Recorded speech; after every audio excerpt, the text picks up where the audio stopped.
Chaque début d'année, il y a une tradition chez nous les humains, c'est de se souhaiter toutes sortes de bénédictions. À l'église, nous recevons des prophéties, nous recevons des révélations.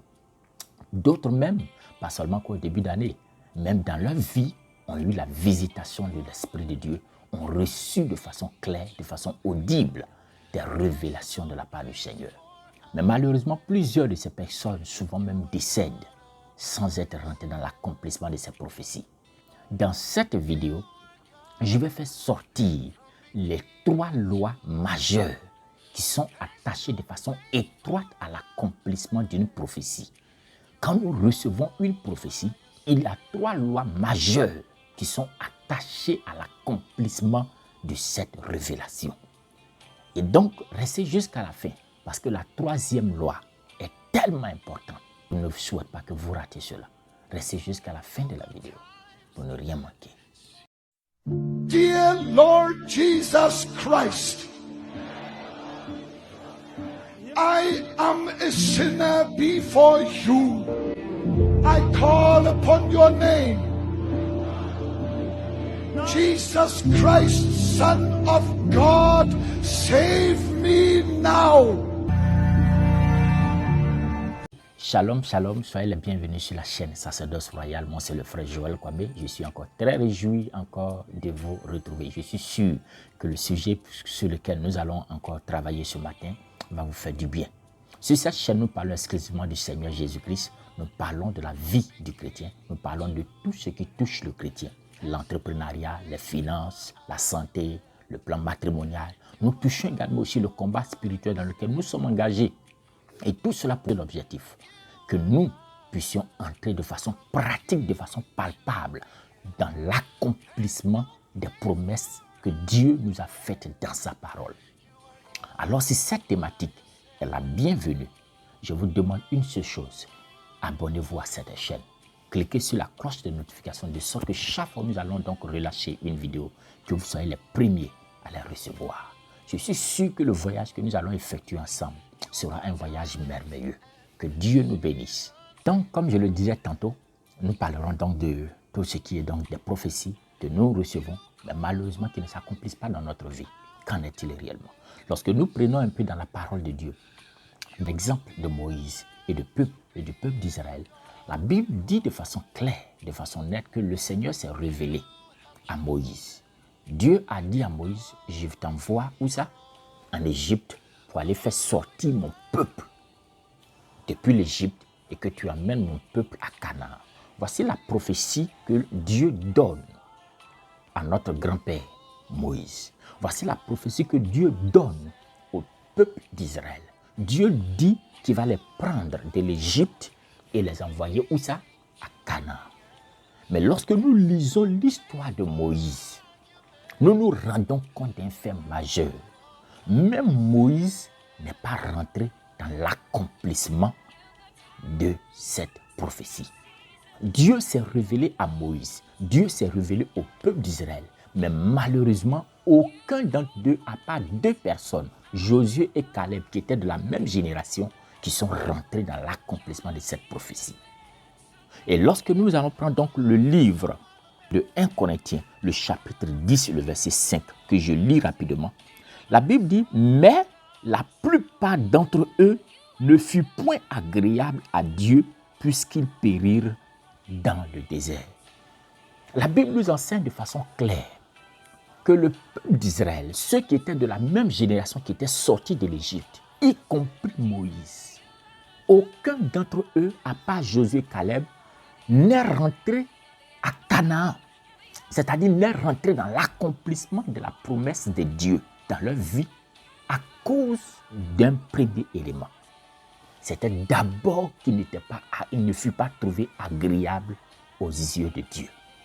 Frère, il y a un élément majeur déjà qui nous empêche d'entrer dans l'accomplissement des prophéties que nous recevons de la part de Dieu, des révélations que nous recevons de la part de Dieu. Le premier élément, c'est le péché. Lorsque nous parlons du péché, c'est la désobéissance à la parole de Dieu. C'est tout ce qui est contraire à la vie de Dieu. La Bible dit que Israël, et y compris Moïse, sont décédés dans le désert parce qu'il ne fait pas trouver agréable aux yeux de Dieu. Bien-aimés frères et sœurs, si tu désires entrer de façon claire, de façon palpable dans la prophétie, dans l'accomplissement des prophéties et des révélations, des bénédictions que tu as reçues de la part de Dieu, le premier élément, c'est de se séparer donc du péché, c'est de se sanctifier, c'est d'abandonner notre mauvaise vie et de marcher de façon réelle avec le Seigneur Jésus-Christ. Ça, c'est le premier élément. Le deuxième élément majeur qui empêche le chrétien d'entrer dans l'accomplissement, nous allons lire Actes chapitre 1, le verset 13, que je vais lire. La Bible dit, quand il fut arrivé, ils montèrent dans la chambre haute où ils se tenaient d'ordinaire. C'était Pierre, Jean, Jacques, André, Philippe, Thomas, Barthélemy, Matthieu, Jacques, le fils d'Alphée, Simon, le zélote, et Jude, le fils de Jacques. Au verset 14, tous d'un commun accord persévéraient dans la prière avec les femmes et Marie, mère de Jésus, et avec les frères de Jésus. Amen. Ici, c'étaient des disciples et certaines autres femmes, y compris la mère de notre Seigneur Jésus-Christ, Marie. La Bible dit que Jésus, notre Seigneur, leur avait promis la présence, la visitation du Saint-Esprit. Il leur a dit que quand ils partiraient, quand ils s'en iraient, alors ils vont recevoir la présence, la visitation du Saint-Esprit. Le Saint-Esprit surviendra sur eux. Donc, ils doivent attendre à Jérusalem. Voici la prophétie qu'ils ont reçue de la part du Seigneur Jésus-Christ. Voici la révélation qu'ils ont reçue de la part de Jésus-Christ. Mais la Bible est claire. Quand le Seigneur Jésus-Christ est parti et qu'ils sont retournés donc à Jérusalem, nulle part vous n'allez voir que Jésus leur avait dit d'aller prier. Il leur a dit, attendez à Jérusalem jusqu'à ce que vous soyez revêtus de la puissance d'en haut. Mais, comment est-ce qu'ils ont attendu? Ils sont allés attendre dans la prière. Ils sont allés attendre dans la prière. Aujourd'hui, l'un des problèmes véritables que le chrétien ou que certaines personnes ont, c'est que lorsque nous recevons des révélations, nous partons nous asseoir. Alors que nous ignorons une chose, quand Dieu nous choisit, le diable aussi nous choisit. Lorsque Dieu nous sélectionne, le diable aussi nous sélectionne. Lorsque Dieu dit qu'il apportera quelque chose dans ma vie, immédiatement, le diable a donc pour objectif d'empêcher cela de s'accomplir dans notre vie. Et ce que Dieu attend de nous, quand il dit dans le livre de Agé, il dit si la prophétie tarde, attends-la, car elle s'accomplira certainement. Il parle de l'attendre dans la prière. Il parle de l'attendre dans la sanctification. Voici deux éléments majeurs qui doivent caractériser les révélations que nous recevons de la part de Dieu. Lorsque nous prenons le livre de Daniel, le chapitre 9, nous allons lire l'histoire de Daniel. La Bible dit de façon claire que quand Daniel a su les promesses que le Seigneur avait faites pour le peuple d'Israël qui était en captivité à Babylone, la Bible dit immédiatement, Daniel s'est mis à prier, à jeûner et à prier.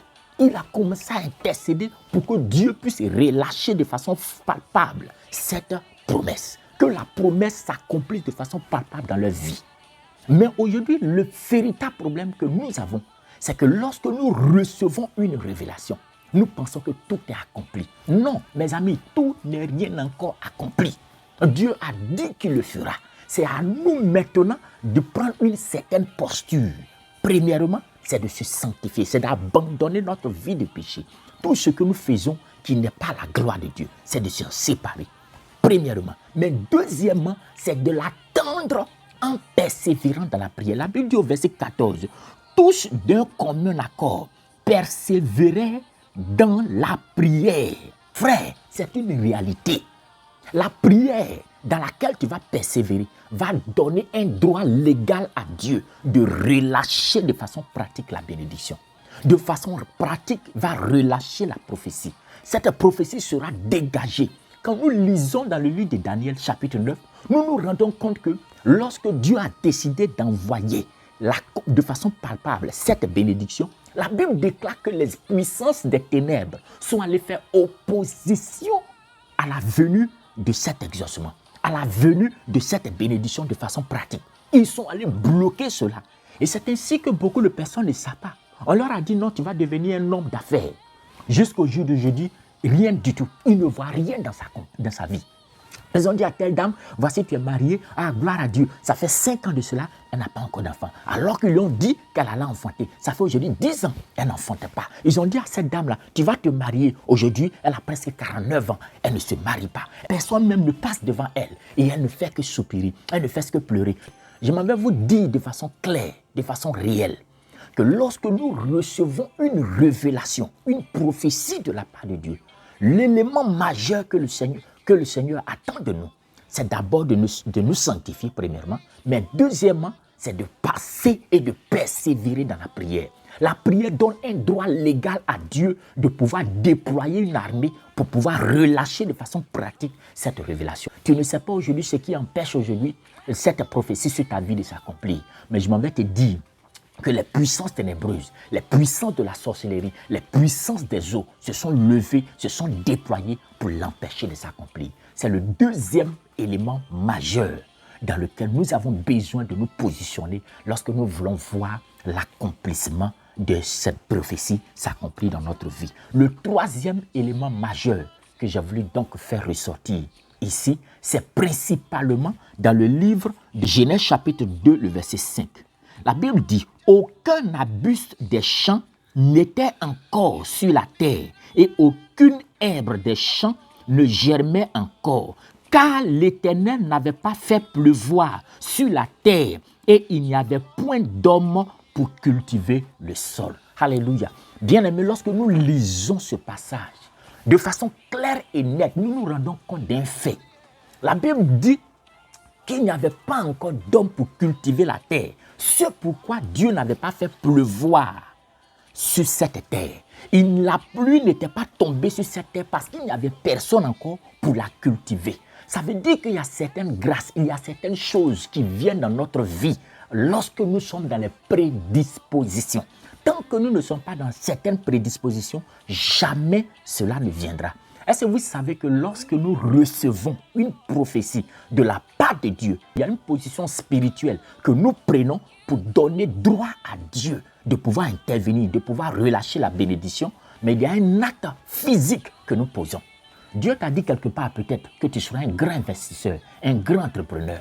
Voici, depuis que tu as reçu cette révélation, tu dors à l'église, tu ne fais rien, tu n'entreprends rien, tu ne calcules rien, tu ne fais aucune étude du marché, rien du tout. Tu ne vas même pas au pied de ceux qui ont fait des preuves sur le plan entrepreneuriat pour pouvoir apprendre. Rien du tout. Tu es assis, tu attends à ce qu'un jour, une formation descende du ciel et descende dans ta vie. Je m'en vais vous dire que cela n'arrivera jamais. Et voici, c'est le troisième élément majeur qui empêche les prophéties de s'accomplir.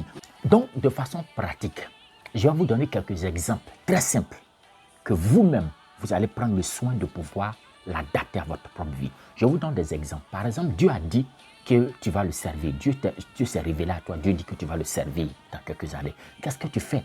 La première des choses, c'est de commencer déjà à te sanctifier.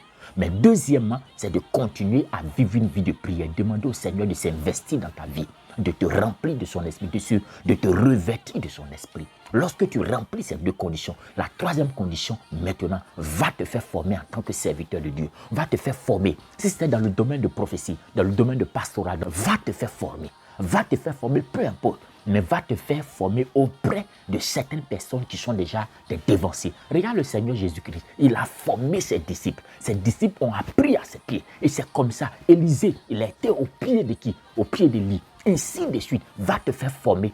Et ainsi, tu seras donc un meilleur et un grand serviteur de Dieu. Dieu t'a appelé peut-être à faire quoi? Peut-être à être un grand investisseur. Dieu dit que non, tu vas t'envoyer encore à une autre dimension financière. Il dit que tu seras un grand entrepreneur. Qu'est-ce que tu fais? Commence déjà à apprendre l'entrepreneuriat. Commence déjà à apprendre le leadership. Va déjà auprès de ceux déjà qui sont déjà en avance. Quel produit est-ce que tu penses à la longue mettre sur le marché? Commence à étudier ce marché. Commence à étudier ce produit. Apprends jusqu'à ce que tu sois meilleur. Je vais vous dire que lorsque vous allez adapter ces choses à votre vie, lorsque vous allez adapter ces trois lois à votre vie, il n'y a aucune raison qu'une prophétie ne s'accomplisse dans votre vie. Lorsque les années finiront, vous allez faire des bilans et vous allez vous rendre compte que ce qui avait été déclaré sur votre vie des années auparavant se sont accomplis au cours de l'année. Si les prophéties, les révélations qui avaient été déclarées sur ta vie, que jusque-là ne se sont pas encore accomplies, je vais vous donner un défi. Dieu dit que non, tu vas te marier, mais voici, depuis des années, rien. continue de vivre la sanctification, continue de prier, mais en troisième position, commence à apprendre comment gérer un foyer, comment s'occuper d'un mari. Si c'était un mari, alors commence à apprendre comment on s'occupe d'une femme, comment on s'occupe des enfants, comment est-ce qu'on prend soin d'une maison, comment est-ce qu'on gère les finances dans un couple. Comment déjà apprendre ces choses? Va auprès de certaines personnes qui sont déjà des dévancés. Je m'en vais te dire que si tu appliques ces choses, si tu les appliques à ta vie, aucune révélation ne va rester morte dans ta vie. Toutes les révélations, toutes les prophéties que Dieu t'a déjà données vont s'exploser de façon véritable dans votre vie et vous y viendrez donc pour un témoignage. Dieu a dit que certainement ton enfant va devenir ceci, va devenir cela. Alors, commence déjà à prier pour cet enfant. Commence à jeûner pour cet enfant. Commence déjà à l'amener à suivre dès son bas âge déjà la voix de Dieu. De la même façon dont Samuel a été déjà formé dès le bas âge. Il a été formé à suivre la loi de Dieu. C'est comme ça, forme ton enfant à ce qu'il puisse suivre la loi de Dieu. Mais en même temps que tu pries pour lui et que tu l'amènes à continuer à vivre selon la voie de Dieu, continue, cherche maintenant à le faire former. Où ça? En l'amenant auprès des dévancés. C'est ce que Anne a fait. Elle a pris son fils Samuel. Elle savait qu'elle n'avait aucune formation sur le plan spirituel, sur le plan religieux. Qu'est-ce qu'elle a pris? Qu'est-ce qu'elle a fait? Elle a pris son fils, elle l'a envoyé auprès du sacrificateur Élie pour que son fils Samuel soit formé. Que Dieu nous bénisse et j'espère que ce message vous a fait du bien. Si cela est ainsi, je vous demande donc de liker, de commenter. Vous pouvez poser vos questions et vous également aussi partagez-les. Que Dieu nous bénisse. Sur notre chaîne YouTube, en cliquant sur la cloche, likez, commentez et partagez la vidéo.